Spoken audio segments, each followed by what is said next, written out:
MKSGS channel में आपका हार्दिक स्वागत एवं अभिनंदन करता हूं। भारतीय सभ्यता, कला और संस्कृति, Indian civilisation, art and culture के बारे में। सभ्यता या सिविलाइजेशन यह एक स्थापत्य कला है। मानव एक प्रगतिशील प्राणी है। सभ्यता मोटे तौर पर मानव का भौतिक विकास है, जैसे सिंध सभ्यता, हड़प्पा सभ्यता, मेसोपोटामिया की सभ्यता इत्यादि। यह एक भौतिक प्रगति है, भौतिक वस्तुओं का निर्माण है। सभ्यता समाप्त भी हो सकती है। नेक्स्ट, सामान्य तौर पर सब लोगों की ये व्यवस्था है। सब का अर्थ है शिक्षित होना, जिसकी अपनी एक भाषा या लिपि हो, जो अपना जीवन व्यवस्थित तरीके से जीता हो, जैसे जीवन की क्रियाएं, अच्छे कपड़े पहनना हो, अच्छे से बोलना हो आदि।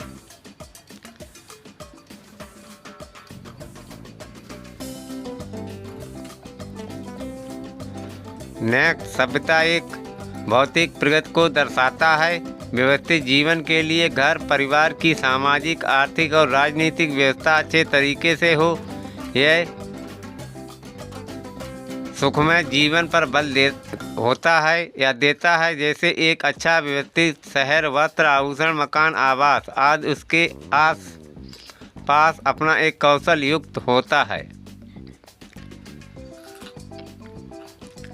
नेक्स्ट, सभी व्यवस्थाओं का सही ढंग से उपयोग करता है, उपलब्धियों का उपयोग करता है। सभ्यता लोगों में भेदभाव को बढ़ावा दे सकती है।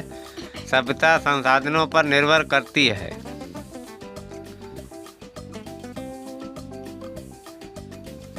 नेक्स्ट, इसमें दो वर्ग हो सकते हैं, संसाधन सहित वर्ग तथा संसाधन रहित वर्ग। भेदभाव उत्पन्न हो सकता है, जरूरी नहीं है। नष्ट प्रधान हो सकती है सभ्यता, इसमें निरंतरता का अभाव होता है। यह लगातार व्यवस्था नहीं चलती है।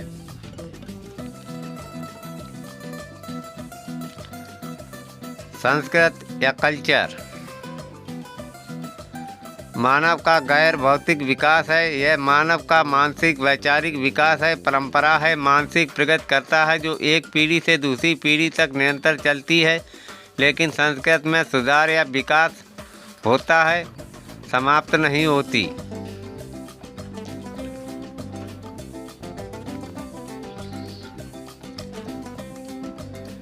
नेक्स्ट, भौतिक वैचारिक मानसिक व्यवस्था है। यह एक मानसिक प्रगति की सूचक है। यह हमारे विकास को दर्शाती है। यह निरंतरता पर आधारित है, यानी कभी नष्ट नहीं होती, बल्कि पीढ़ी दर पीढ़ी चलती है। इसमें समयतः थोड़ा बदलाव हो सकता है।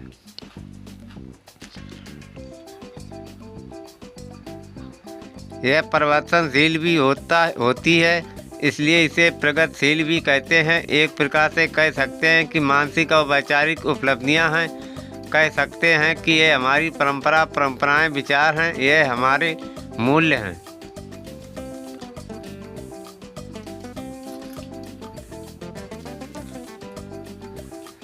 संस्कृत की विशेषताएं।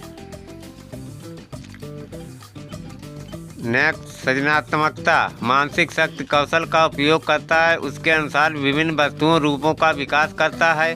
नंबर 2, गैर भौतिक भाव और विचार एक मानसिक स्थित अवस्था है। नंबर 3, गतिशीलता पीढ़ी दर पीढ़ी चलती है। नंबर 4, विकासशील समय समय पर लोगों द्वारा परिष्कृत या सुधार होता रहता है। नंबर 5, परिवर्तनशीलता समयानुसार बदलाव होते रहते हैं। समय काल परिस्थितियों और क्षेत्र के आधार पर परिवर्तनशील होती है।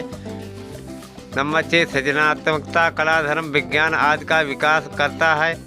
यह उसकी सृजनात्मकता को दर्शाता है।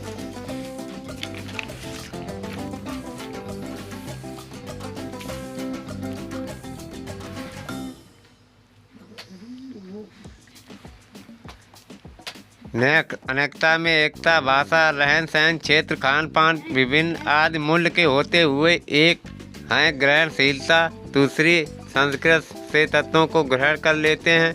लचीलापन चीज़ को आसानी से ग्रहण करने की क्षमता या परिवर्तन करने की क्षमता है। सहिष्णुता और सार्वभौमिकता मिलकर रहने में विश्वास करती है।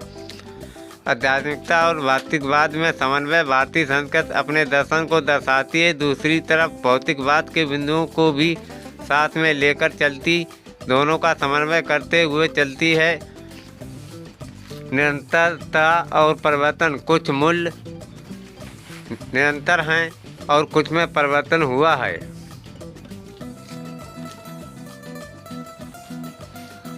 संस्कृत का महत्व। संस्कृत मानव को मानव बनाती है। लोगों का उद्देश्य क्या है सिखाती है। यह सही अवधारणा का विकास करती है। नैतिकता को बढ़ावा देती है जिससे व्यवस्था को सुचारू रूप में संचालित हो सके। जीवन का अर्थ उद्देश्य सिखाती है। प्रेम भाईचारा बढ़ाती है।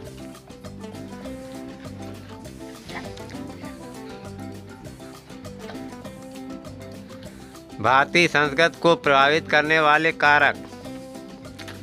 समय, काल, परिस्थितियाँ, भौगोलिक, राजनीतिक और आर्थिक कारक जैसे विंध्यारण्य, उत्तर भारत, दक्षिण भारत, तटीय क्षेत्र, मैदानी क्षेत्र। भौगोलिक विभिन्नता है।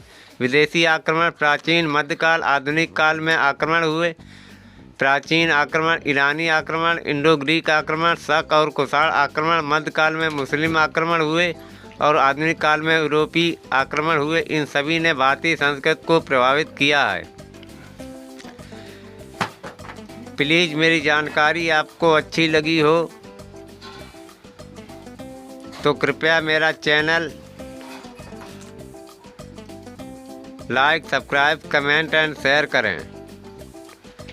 प्लीज़ मेरा channel like, subscribe, comment and share करें। थैंक यू, धन्यवाद।